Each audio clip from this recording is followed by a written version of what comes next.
ECSI fans, you want to revolutionize your sports investing habits? Allow me to tell you about WagerWire. WagerWire is an app that helps you become a superior bettor by allowing you to sync all your sports books and track all your bets in one place. See your current action, your betting history, and stats. You could also sign up for sports books and collect bonus offers. Follow them at WagerWire on X, as it's the best account on the platform. Head to App Store or Play Store now and search WagerWire and download the app.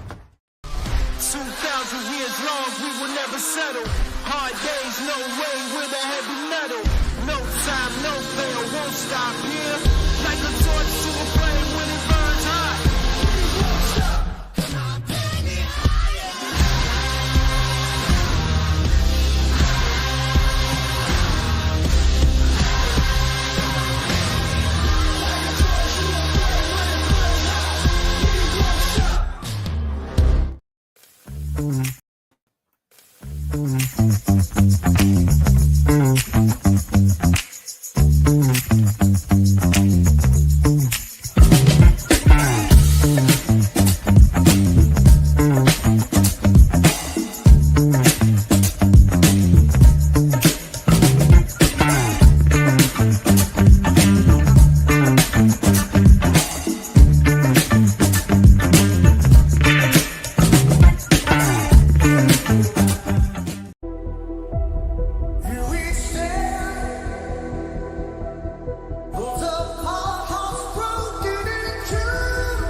Man, I still get chills every time I watch that video. Thank you, Noah Frank. Yes, I will get flagged from Steve Perry and all those guys. I don't care. I love that intro. Shout out to Noah and the boys here. It is Friday morning, April 4th. It is the NCAA Insiders. 3 men in a box, as Quentin Mills, that's 3 L's, 2 Y's, is on assignment. But we got Matt and Nick here for Friday Night Lights. We got some baseball here on the docket here before Saturday and the NCAA Final Four. Shout out to our proud sponsors and partnerships. Viva Tequila Seltzer, 6 flavors in all. The East Coast is cuckoo for coconut. WagerWire, head on over to Google Play, download the app. It is free. AtlantaSteaksAndSeafood.com. You know the drill by now. Introduce yourself to Terry Smith on Facebook. Then head over to AtlantaSteaksAndSeafood.com. Steaks, chops, seafood, appetizers, wines, 4 subscription plans and all. Check a box every 30 days. Terry will drop off your protein for the month. The only thing you'll need is another extra propane tank. Without further ado, Mr. Matt Grissom and Mr. Nick Hatko. What's up, boys? Hello, sir. Morning, Jeffrey. I had to go down memory lane. And so the downfall, obviously, with this show is that I will now cut this, produce this, and then I will get a flag on YouTube. I will get a flag on Facebook. Let's hope I didn't ruin it. But I just love that intro. And we got some weeks before the conference tournaments, the regionals, the super regionals, and, of course, Omaha. But we'll start with you, Mr. Hatcoat. What'd you see during the midweek? Kind of not quite as interesting as usual. I believe it was, I think, like 22 of the 25 teams, top 25 teams won. Not a ton of upsets. Vandy was close, walked off Western Kentucky in the 10th. So it was pretty chalky. Don't know a reason for it. It's just one of those weeks. But I'll loop yesterday into it. that game between Oklahoma and LSU was a must-watch. That was awesome. Finished 2-0. LSU got the win. Cade Anderson, one of the best lefties in the country, complete game, 14 strikeouts. So that was very impressive. So we'll see if Oklahoma can answer and try to get one the next couple of days. Mr. Grissom. Yeah, I was going to touch on that Cade Anderson performance. I think he threw, 134 pitches? Yeah. And somebody had asked, like, midway through the season, is it worth it to get the complete game shutout? He was awesome. 14 strikeouts, 2 walks, 5 hits in 9 innings, but 134 pitches. I get he's going to get an extra day of rest, being that it was a Thursday night. You think he comes out sore next start, though? So I think it's a little bit different these days, just with especially LSU's like with technology and everything, like all the biometric stuff they use, and like they literally have like stuff on the pitcher's body, and then arm angles. So I can see if like an arm angle stops dropping, they can obviously get velo and everything. And I think if they saw like something dropping, if he was like straining, that would have probably made a difference. And it's also there's 100 pitches sometimes is different than 100 pitches other times. They just weren't stressful pitches. Like for the most time, it was nobody on base. He was relaxed. So very little stress. And I think that helps a lot too.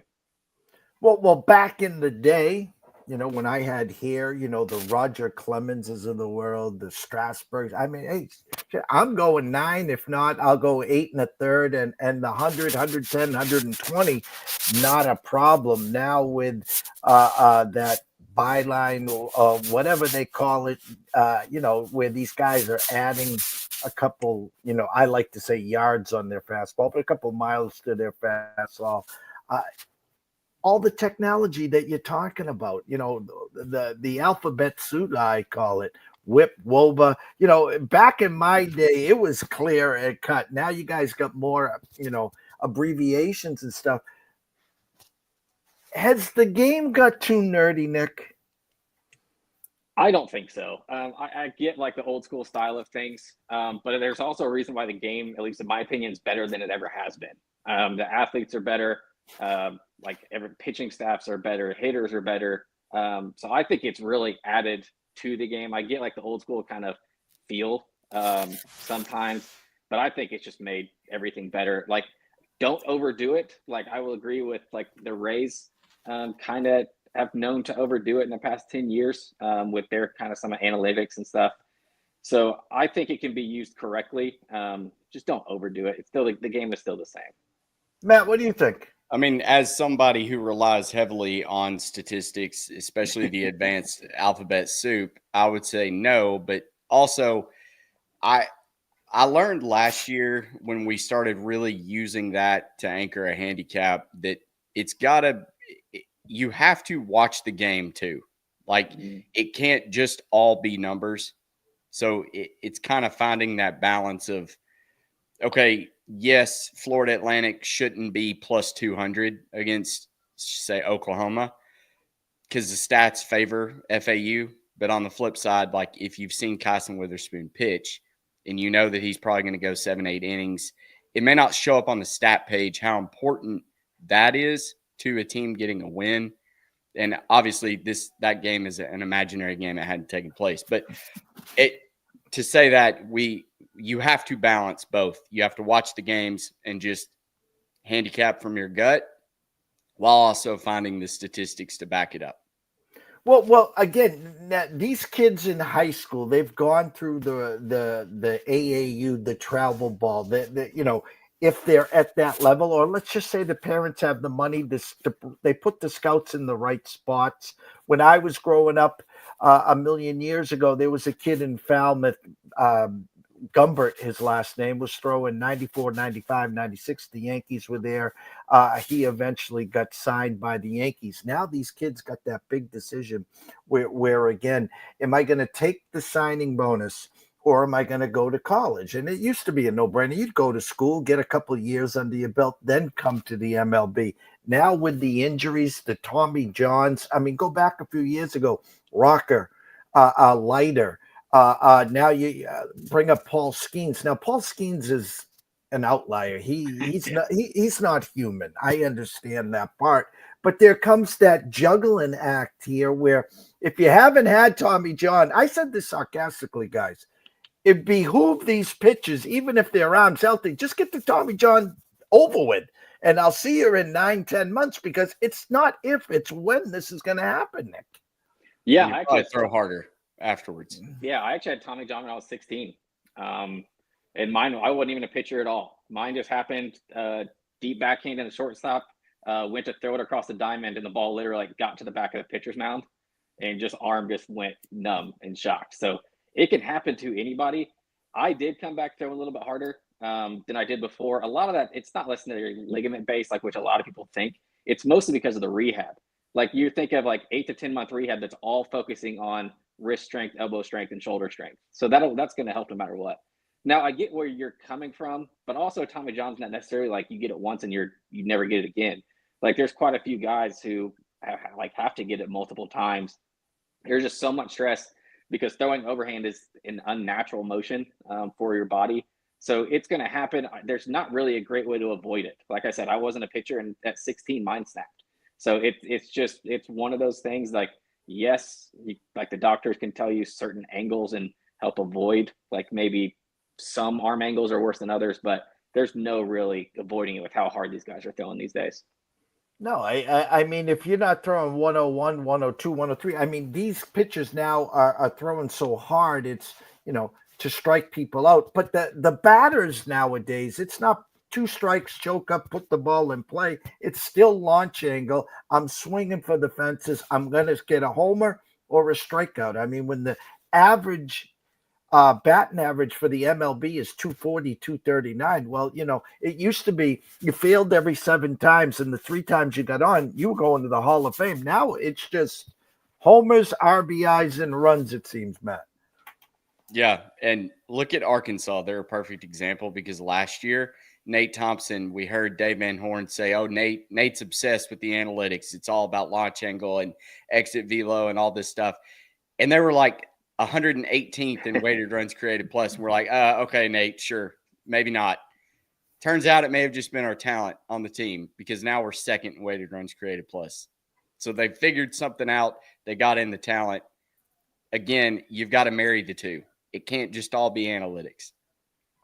Well, we'll stay right there. My headliner today, will the Razorbacks breeze this weekend versus Missouri? Give us your Arkansas update here for the weekend. Yeah, I mean, who hasn't swept Missouri this week? That's what you want to say, but also we lost to Missouri State, and we shouldn't have as a minus 1,000 favorite. So who knows? I think Arkansas's starting rotation is starting to get figured out. Zach Root looks like the Friday night guy. Gabe Gackel's been good Saturdays, last 2 outings. Landon Bottleshees shuts it down on Sunday. It doesn't look like Ian Loesch is going to go for Missouri. Missouri can hit. Lovich is having a pretty good year, but I think Arkansas is just too good. You're at Baum-Walker. As long as the weather cooperates and we don't get some funky doubleheader like on Sunday, I think they'll be fine. Get the sweep. Vols host the Aggies. Will it be an agonizing weekend for the Vols at home? I doubt it. I hope not. But I talked about this on our show. Like, everybody all year has been waiting on A&M's roster is still so talented. Like, there's something going on like internally there. But could this be the weekend? Like, maybe what they need is the team that like beat them in the national championship game last year. So maybe this is like some revenge angle that they can play. They're finally away from home. The fans, they're not like going to be as stressed by the fans booing them after every strikeout. So maybe this is just what they need. So would it shock me if like A&M some reason just steals 1 or maybe gets 2? Like, especially in this ballpark, like Jake Lavalette, maybe he has like a 5 or 6 home run weekend and just carries them. So it's very possible. I still trust Tennessee until like otherwise. Liam Doyle and Marcus Phillips have shown they can be the best 1-2 punch in the SEC. Offensively, we know what Tennessee has. So unless there's a letdown, which I don't think Tony Vitello has really let the team ever do since he's got on campus, I think, the Vols should handle business. Well, I'm going to ask you guys, because I don't have a schedule in front of me. I mean, we're coming up to the 2 months here. Are we at the halfway point? Are we getting close to the halfway point? I mean, just past. Yep. Just past. So Matt, I'll ask you this before we get into the weekend schedule, of course. Is there, I don't even bother with the Yukon updates anymore because obviously, it's just not happening. Now they catch lightning in a bottle and they steal a bid, by winning the Big East Conference Championship. It is what it is. A team, Matt, that you maybe now has got its sea legs that you want to talk about that you could see building the second half here, and a team that you think is a little ahead of their skis that, hey, pump the brakes on them. It's not what it looks like. I mean, it looks like Florida State is probably going to run away with the ACC. I wanted to believe in Wake Forest. They've kind of fallen off. They're 14th. Florida State is 14th in Team Sierra, 14th in weighted runs created plus. They're very well balanced. They're the most balanced ACC team. Outside of that, I think it's your normal people that we've been talking about all season long. The Arkansas, LSU, Tennessee. Georgia, their pitching staff is pretty terrible. If they could figure that out, it's kind of like Alabama. They've got a better pitching staff than Georgia, but a little bit weaker offense. So I think there's going to be a lot of teams in the SEC in Omaha. It's just kind of a matter of who is hitting at the right moment and who can have a pitching staff step up when they need it most. But I still think this is like a 4 or 5 horse race to win it all. And I'm saying it's Tennessee, LSU, Arkansas, Florida State. Nick? Let me add Clemson to that list, but I think it is very, very top heavy. I will go a team to kind of look out for, and maybe people don't know a lot about it. If you follow college baseball, they're a big name, but if you don't, you're like, wait, who? UC Irvine. Probably they're playing like a top 10 team in the country right now. I think they have like a third longest win streak going, if I'm not mistaken. And we're going to find out a lot about them this weekend. They travel up to Oregon State. They'll be in Corvallis against another top 15 team. Tough place to play, but I think they're in a position now. If they could win that series on the road, they will definitely be a host unless they kind of mess up down the road. But they have a chance to be a national seed, especially being out west, because they would kind of jump Oregon State. They would jump. I think Oregon's kind of been so hit or miss lately, so they could be that team to kind of watch out for. A team that's over their skis a bit. I'll do it because of the ranking. I think Ole Miss being ranked 10th right now is not where they'll end up. Like, I think their schedule has been very favorable so far, like SEC wise. And it still will continue to be until they're like backstretch. Do I think Ole Miss is good? Yes. They're obviously a tournament team. Do I think they'll finish in the top 20 or top 25? I don't necessarily see it unless their pitching staff improves. Like, they've been kind of relying on the offense so heavily outside of Fridays that I think that's a team that's kind of a little bit ahead of their skis right now, and I'm just doing it based on that ranking. Look at Nick trying to just walk up and slide that arm around the shoulder of my anteaters. You can go watch our show last night and see that he took Oregon State to win that. I did. Now he's hyping him up. I still think Oregon State wins that series, but yes, but everybody knows Oregon State. A team that's under the radar, I think, is still Irvine. Georgia Tech is another one. I know Nick said Clemson, and I'm on futures tickets on Clemson to both win the ACC, win the College World Series, and make it. But I think Georgia Tech, they're kind of coming on. Their pitching staff looks really good with Tate McKee and Mason Patel. We know Drew Burris, all-star freshman last year, just jumped off the page, and that offense looks really good. Who do they have this weekend? They're at Stanford. At Stanford. Minus 155 right now. I think that's playable for the Yellow Jackets. Well, it's kind of comical because Mr. Sean Alvarez, who's following you guys, if only someone named Sean from Las Vegas brought them up to Matt before the season. He's talking about UC Irvine. And I got a classic betting story for you about UC Irvine. And that was last night in the NIT final against Chattanooga. This was my one and only Dub Club release last night. We had UC Irvine first half on the money line, and they're up 2. They scored with 6 seconds left. UC Irvine from midcourt 39-footer swish to take the lead at halftime. So the old thanks for playing from half court, kind of comical there. I mean, you can't script the madness, of course, there. I got some numbers in front of me, which is a shocker, of course.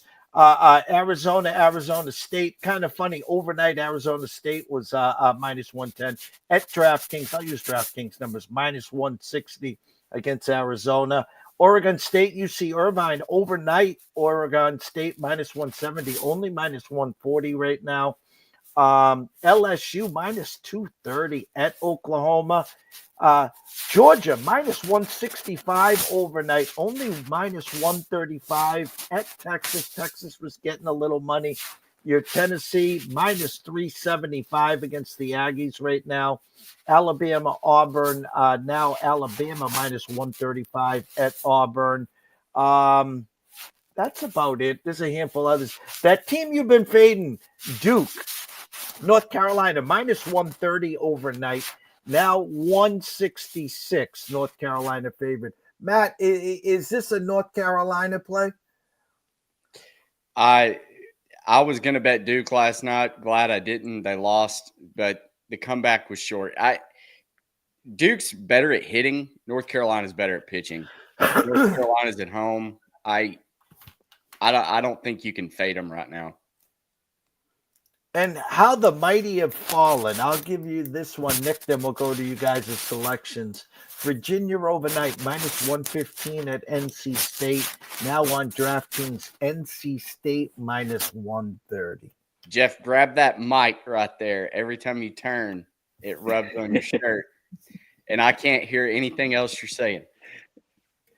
I wanted to ask you how the mighty have fallen with Virginia. That they are now NC State minus 130, Nick, at home. Yeah, I know Q's been a little bit higher recently on Virginia than at least I am. They do seem like they've been a little bit better, but still not anything close to what we expected. I still think NC State's the better team, especially at home. It should be, I believe, Fritton's go. I haven't seen it, but I would assume Fritton's going for NC State. So I have a hard time not backing him against Jay Woolfolk. So I think that I would say I would lean NC State there, but it's probably with the up and down that these two teams have been, it's probably a stay away for me personally. Go ahead, Matt. Our website has it just dead even. I mean, even money both ways. I think Virginia still has a lot of that, like Florida last year, where they're super talented. They may not finish with a very good record, but if they can just get in, Brian O'Connor's been there just like Kevin O'Sullivan. He's been in these situations. He's got players on the team that have been in these situations. They'll figure out how to get back to Omaha. Now, it's a question of can they continue to do it. They sweep Stanford, but they were swept by Duke, who we just talked about. Not very good. They can hit, haven't been really good at pitching. So who knows? It's kind of a Jekyll and Hyde thing for Virginia right now, but this team is still uber talented. If they can get the big series win at NC State, I think they're right back in the driver's seat of being a postseason team. All right, quick commercial break. Then we're going to get Nick's picks for Friday Night Lights and the weekends.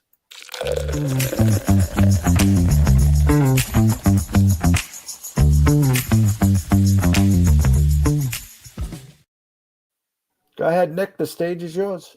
Yeah, full card will be on our Dub Club. I'll give out one that I played last night, basically as soon as it came out. Took Texas plus 114. I think this is this should be a very even series. So at home matters a lot. We saw Texas take the series from LSU at home a couple weeks ago. Another thing is Georgia is relying so heavily on their offense, and now they're going to Texas has one of the biggest parks in the SEC. Supposed to be chilly there tonight. Wind, from what I saw, is projected to be blowing in as well. So can Georgia, do they have another way to win without relying on a 2-run home run, 3-run home run? I don't think so. I'll take the better pitcher in Jared Spencer, who's known for Texas tonight. So I like that one at plus money. One quick commercial break. We'll go to Mr. Grissom.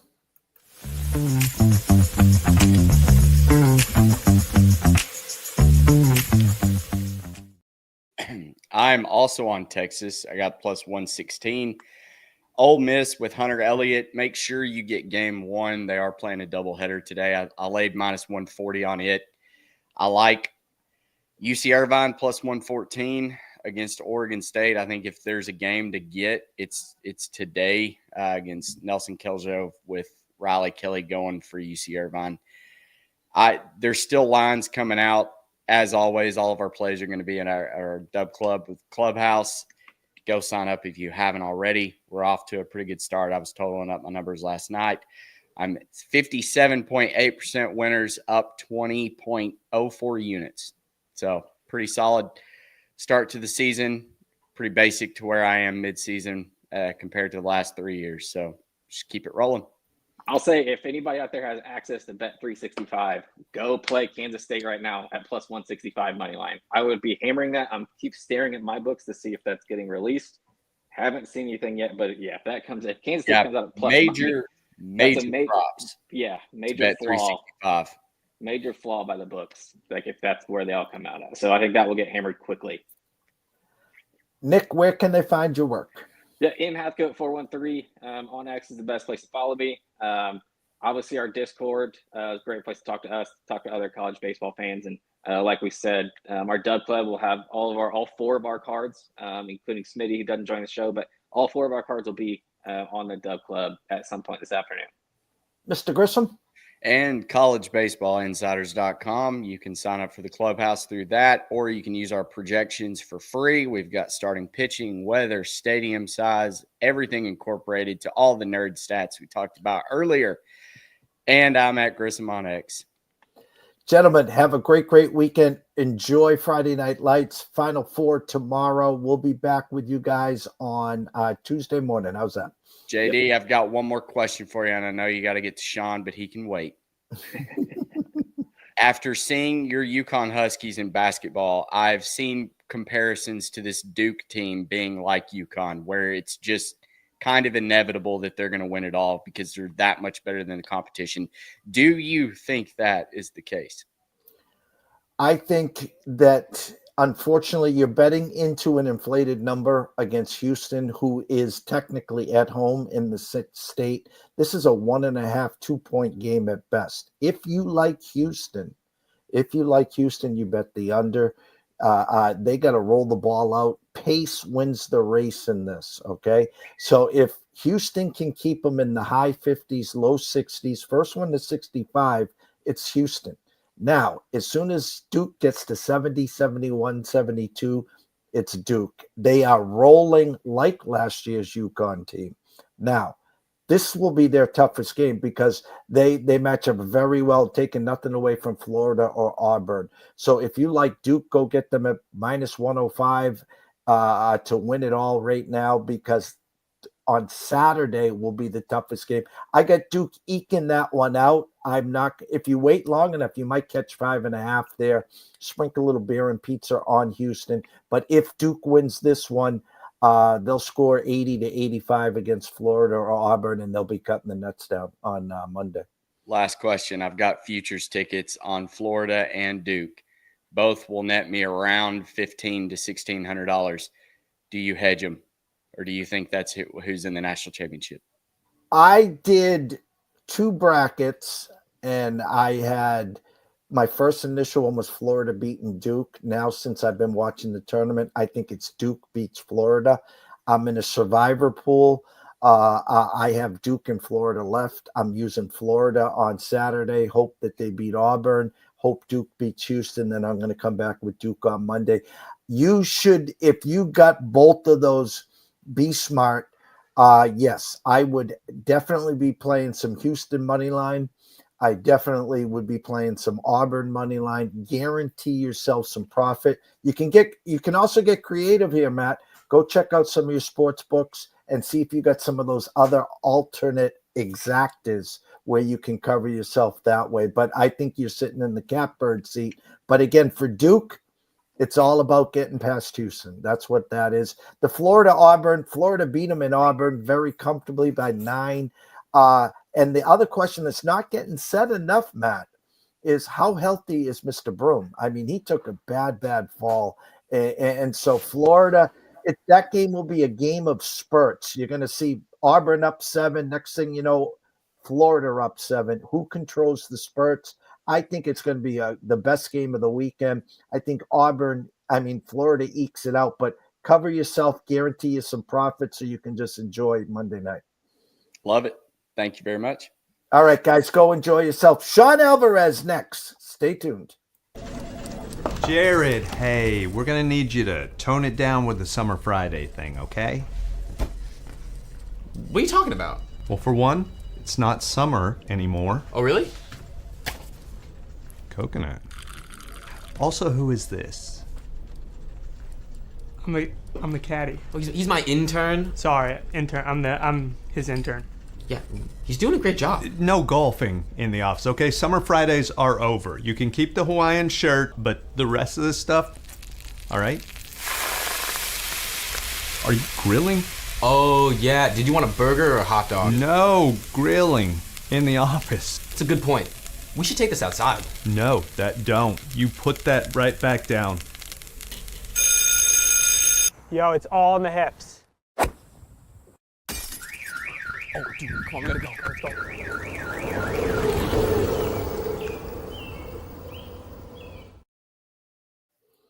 I'm trying to, I'm telling you, we're having internet problems here, and I am getting just a tad upset here. So bear with me here.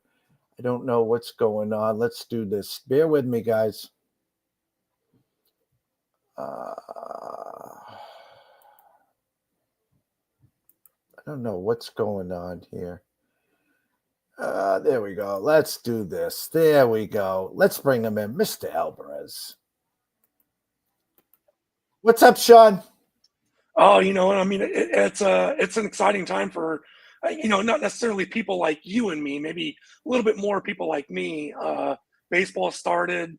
The Masters is next week. We're a month away from the Run for the Roses. So, no offense, but I'm looking forward to the March Madness bracket being over with. It is the greatest time, or one of the greatest times of the year. As you said, Final Four Saturday, championship Monday, and then, of course, Tuesdays is the Masters week. And I just get chills down my spine because the Masters, again, we were talking backstage, me, Matt, and Nick, and death taxes and the email from the Masters that says, thanks for applying for tickets, but you weren't picked this year. Yeah, that's the worst. Unfortunately, I share that same yearly tradition with you guys with, getting that email from the Masters saying thanks, but no thanks. I definitely miss being a golf professional, and I could just show up to the gates and get in for free. I didn't have to be a part of the lottery. I miss those days.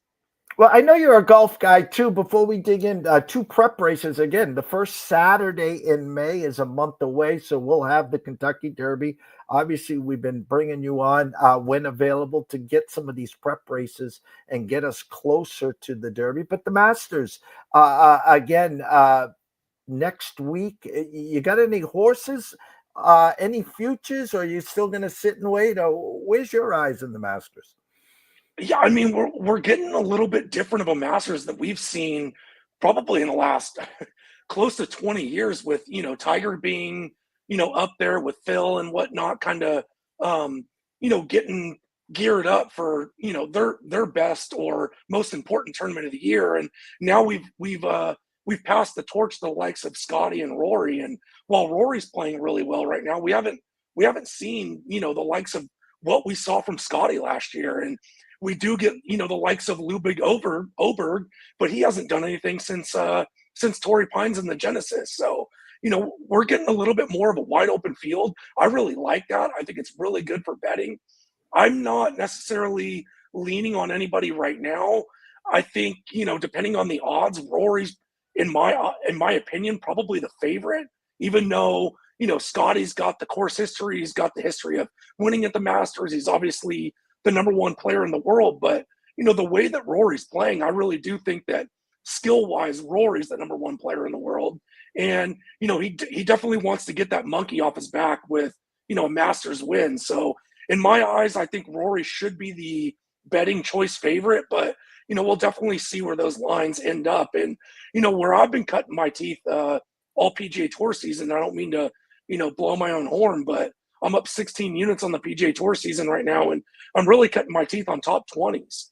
Give me plus, 200, plus 300 on somebody that I think not only, fits course stats wise, but it's also playing well. I definitely think that the lines aren't as sharp in golf that we see, obviously in football or even in NBA at night. So that's where I kind of like to cut my teeth. Let's see where, those lines end up, and let's see, where some of these players that are playing in Texas, finish with how they're playing, leading up to the Masters.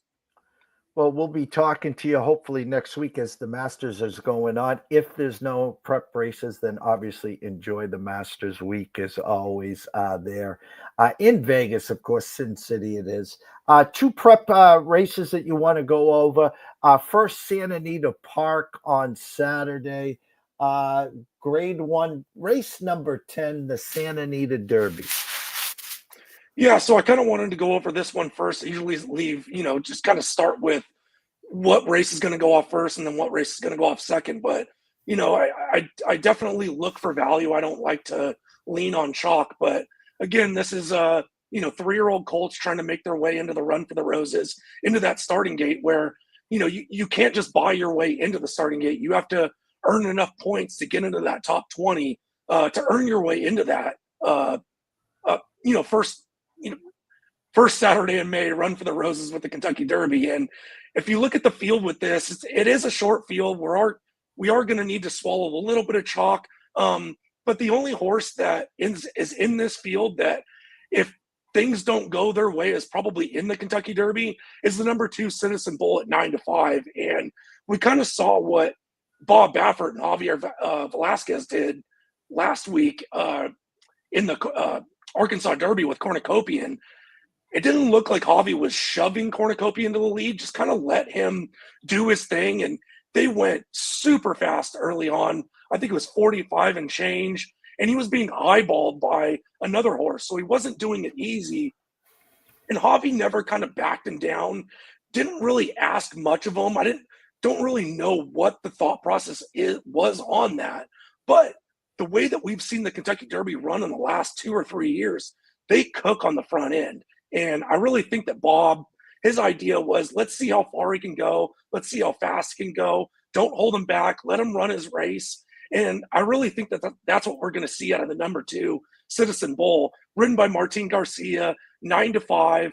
Like I said, he is in the Kentucky Derby. If, things don't go super crazy as far as the points go, he's probably already got his starting spot in that first Saturday in May. But I think we're going to see a very similar ride by Martin Garcia that we saw in that Arkansas Derby last week. I think they're going to let him go. I don't think he's going to shove. I think he's just going to let him run his own race. He's got a ton of early speed and should kind of be setting those early fractions, where you look at that morning line favorite in the number 1 Journalism at 6-5. He's got to win the race or at least come in second to at least have a shot at that starting gate for the Kentucky Derby. And he doesn't have a ton of early speed. He's going to kind of set himself up, obviously, with a short field, but he's going to have to swing a little bit out. I don't think he wants to get in that speed duel, because that could, really take it out of him coming the stretch and lead him to a 3rd or 4th place finish and leave him out of that Kentucky Derby race. So I think he's going to kind of sit back. He ran a really good race last time out in the grade 2 San Felipe race, but it wasn't necessarily against a lot. A lot of people aren't setting their horses to run their eyeballs out in March when they really want to peak in May. So I don't think he was going up against a ton. He ran a great race. I think maybe we see a little bit of regression from that, but also, even if he doesn't get in the starting gate, they don't want to run him down. There's a lot of really good undercard races on that Kentucky Derby undercard. So this isn't the end of the world if they can't get him in. And I don't really like his spot being inside of the number 2 Citizen Bull. And that leads me to my 3rd choice, the number 4 Barnes, another Bob Baffert trained, similar to the number 2 Citizen Bull. This is basically the horse that I think Bob wants to get into that starting gate. He cost $3.2 million back in August 2023. So a lot of high hopes on this horse. You know, you want to get him into those races like the Kentucky Derby, where it really improves your stud fee later on. So Bob wants to get him into this race. The owners want to get him into this race.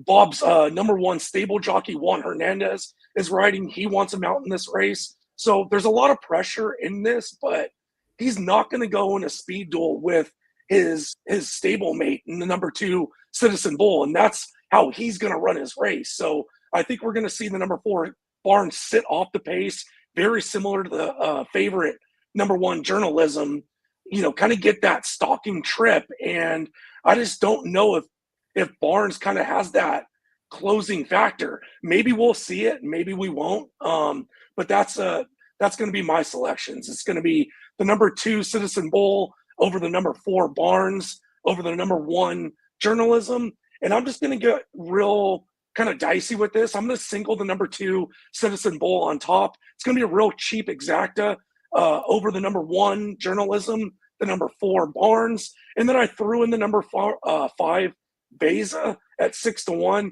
I do think that he can pick up the pieces if the number 1 and the number 4 kind of getting a little bit of a speed duel with Citizen Bull. But we do need Citizen Bull to win that race for the exacta. So it's 2 over the 1, 4, 5. And that's only going to cost you $3. Hopefully we can get around a $6 or $7 payout on that and get a little bit of value for a short exacta. You did mention this, you know, there are some horses with must wins or seconds to hopefully get one of 20 into the Kentucky Derby the first Saturday of May. You talked about Citizens Bull potentially still could be in there. I guess my question to you is you talked about Citizen Bull and Barnes, stablemates there. Is there any way that they could be a little trickery there, saying, hey, if Barnes wins and Citizens Bull pulls a second or a third, maybe I can get an extra horse potentially into the field? That is 100% the idea and what Bob will be talking about with his jockeys. But the main thing about that is setting the pace up for the race for both of them to run their race. And I kind of spoke about that with how I handicapped the race. Citizen Bull needs to be on the lead to run his race. He doesn't pass horses in the stretch. Barnes can be on the lead, but he's not as fast as Citizen Bull. So if Bob had it his way, it would be Barnes in first, Citizen Bull in second, and Journalism off the board. That would be the way that he would want that to come out. And, you know, he's going to tell his jockeys to run their race for that kind of outcome. And that is very specific with how I handicap the race. I don't think Bob is going to tell his jockeys anything different. Even if Barnes goes out to the lead, I don't think that that's the way that he wins that race to the likes of somebody like Journalism. So, you know, very similar, you know, the trainers and jockeys they're horse players and they're handicappers as well. They handicap the races and they know probably better than we do how the pace is going to play into their favor. So they definitely want to do that, and that's their goal. Race number 10, San Anita Derby, Citizens Bull, Barnes, and Journalism. The exacta 2 over the 145, a $3 punch there. Jump on that one, of course.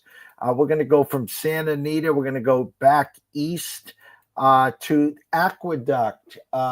Race number 12, the Wood Memorial.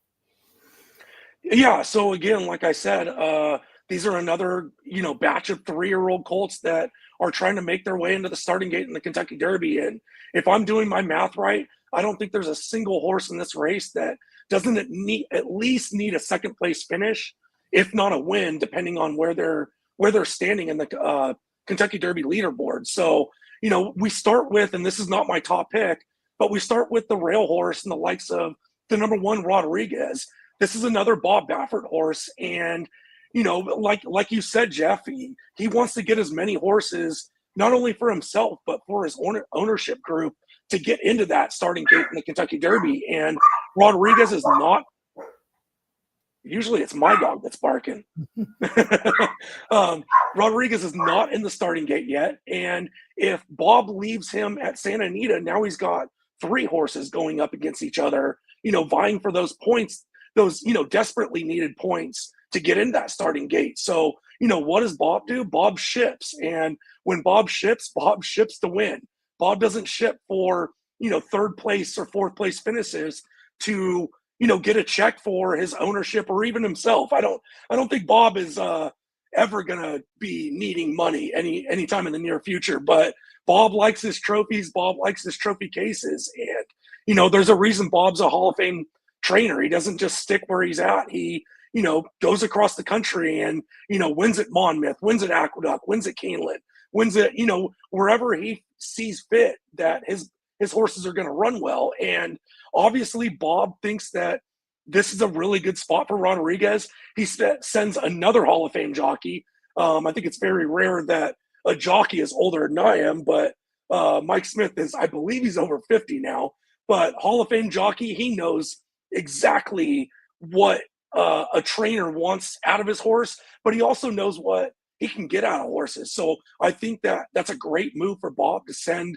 his horse to Aqueduct and try to get those very dire needed 50 points to get Rodriguez in the starting gate. And I do think that he's a major player in this race, but let's pivot to my top choice, the number 5 Sand Devil at a big whopping 8-1.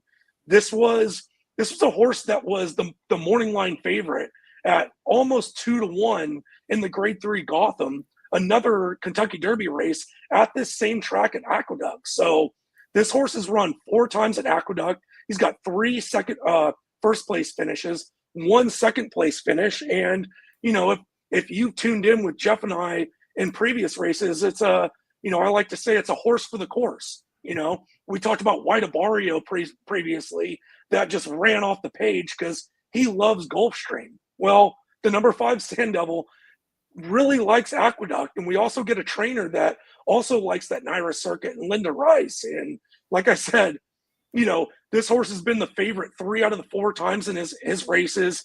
He's won 3 out of those 4 times. He didn't have a really good start last time out in the Grade 3 Gotham, stumbled badly. And this is a horse that doesn't need to be setting the pace, but he needs to be in touch with those leaders. And Jose Lezcano had to use a little bit more than he wanted to be up in touch with those leaders last time out. And obviously that paid with, a second place finish, but a distant second place finish and a little over 3 length second place to that first place winner last time out. So I do like the way that the number 5 Sand Devils riding or running at Aqueduct. We get,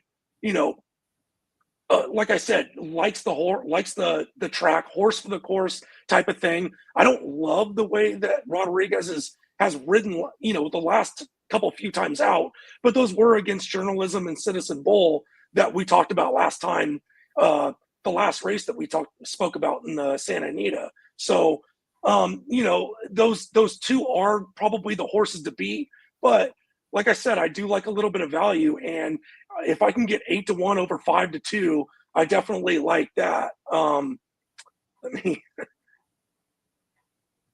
Sorry, I need to pivot a little bit. Okay, sorry.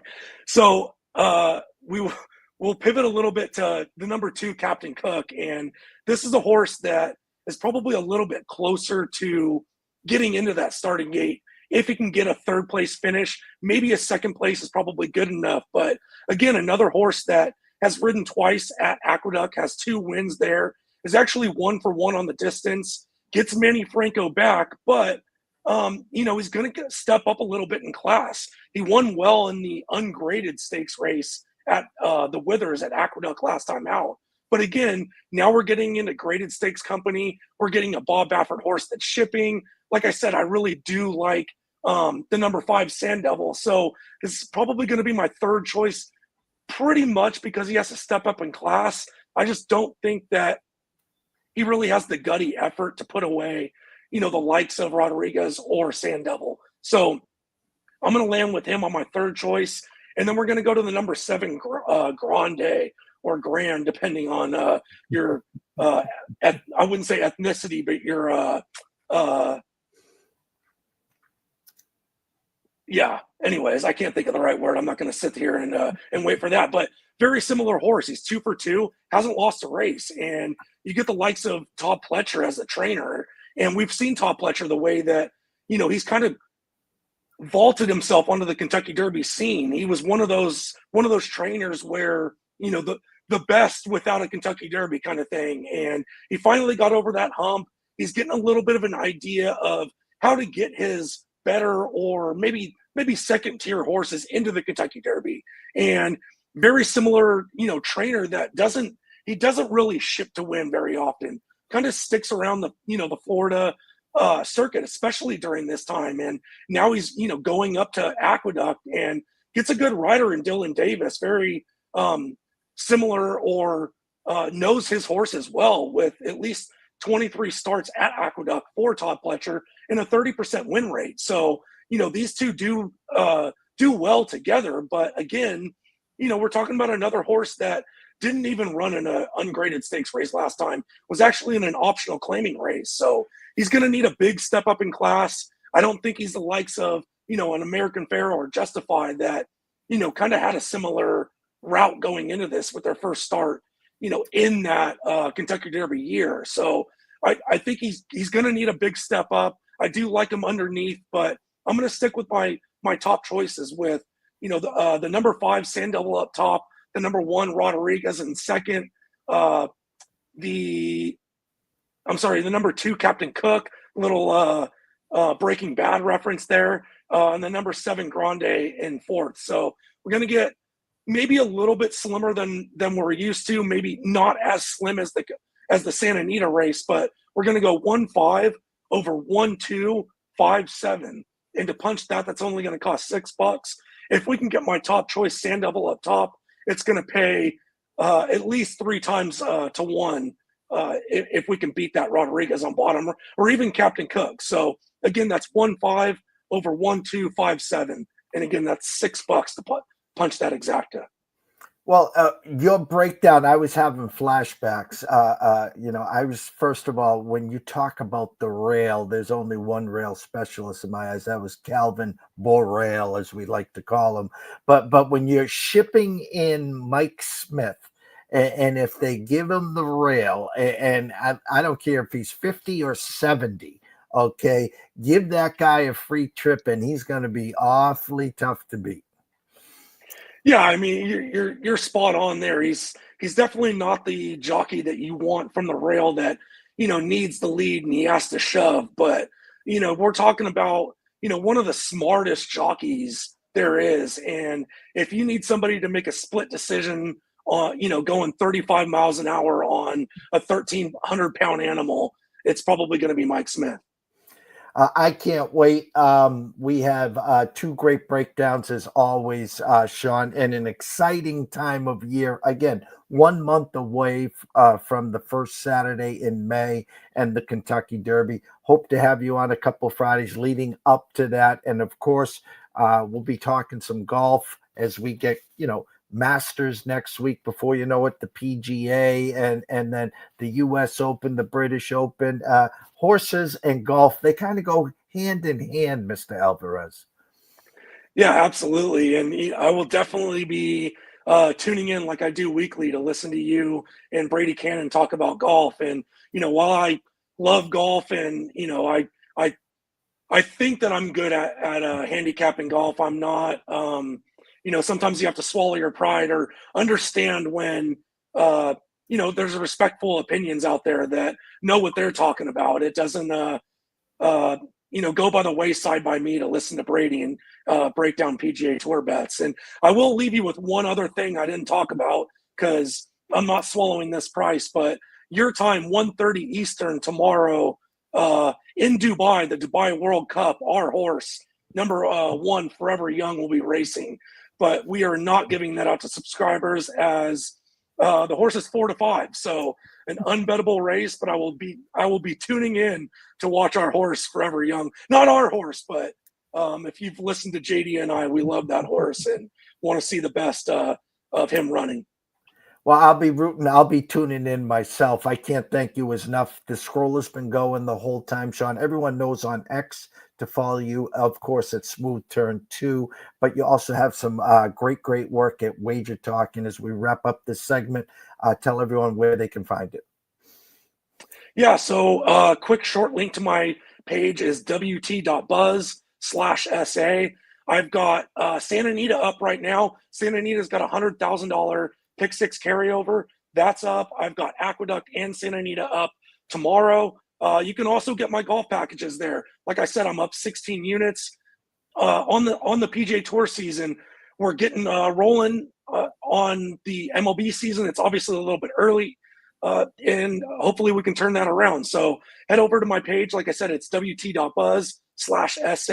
We've got horse racing, golf, and baseball. Let's cash some winners. I appreciate you having me on. Sean, have a great weekend. Best of luck. Enjoy the races tomorrow, the Final Four, of course, Championship Monday. Go forever young, and we'll catch up soon. Sean Alvarez, go follow him at Smooth Turn 2. Go check out his work, of course, on Wager Talk. You can find that at wt.buzz/SA. Quick commercial break, and we'll wrap it up. Stay tuned. Welcome to Good Food. At Atlanta Steaks and Seafood, you'll find the highest quality meats from a variety of delicious cuts, tomahawks, salmon fillets, ribeyes, and plenty more to choose from. With an easy-to-use mobile-friendly website, selecting your pick of meat is made quick and easy. And don't forget, worrying about your dinner is a thing of the past. Check out some of the amazing subscription packages that Atlanta Steaks and Seafood has to offer. Fresh steak and seafood straight to your door. Order online at atlantasteaksandseafood.com. Well, I'm back here, and great to have, of course, Mr. Alvarez and, of course, the NCAA Insiders talking NCAA baseball. Quick little breakdown on the March Madness, of course. Nice to have a couple futures on Duke and Florida. But again, if you are sitting in that catbird seat with a couple futures on Duke and Florida, don't be stupid. Yeah, a lot of people think it will be Duke versus Florida, and a lot of people think Duke's going to win on Monday night. I get that. Guarantee yourself some profit. Don't be dumb. Sprinkle some you can try to get cute, take Houston plus 5.5. I always say grab some money line as well to offset the Duke future just in case they go down. And then, of course, with Florida, again, it's basically a pick 'em. I know Florida's minus 2.5. It was 3 at the Circa with Jeffrey Benson. Don't be dumb. Again, I don't know the health of Mr. Broom if he's 100%. But again, listen, you got this far. Guarantee some profit. Still have some stake in the game. But at the end on Monday, you want to put your feet up and enjoy the game. So around 2:30 on my timeline, I get the closing bell with Riley Magnuson. We're going to get you caught up with the UFC, the golf, MLB. There's a full slate of MLB going around the clock, starting at 1 o'clock. So ECSI VIPs, keep yourself tuned in. We're going to try to get an alert out in the next half hour. Anyone interested in joining our ECSI VIP for $3 a day, go to eastcoastsportsinvestors.com. Top right corner, plans and pricing. Scroll all the way down to the bottom. Leave the retail pricing alone and click on the ECSI VIP welcome. We call it our gym membership. All our plays sent to your cell phone via text and emailed. All sports VIP style. Masters next week you'll be getting that as well for just $3 a day, $99 a month. It's your own little ECSI gym membership. If you want to take it a step further, yes, we have partnered with Dub Club. Go to EC Sports Invest on Twitter or X. On our profile, click the Dub Club link, and you can get just this weekend only. And then that is gone. $2 a day. Click the link, $60 for 1 month of service, all sports. There's a promo code there. Take yourself 10% off, so it'll be $56. You like what you see, you can then jump back on the ECSI VIP from our website. So for myself, Jeff Dawson at EC Sports Invest, the NCAA Insiders, and of course, Sean Alvarez, wish everyone a blessed day, and we will see you soon.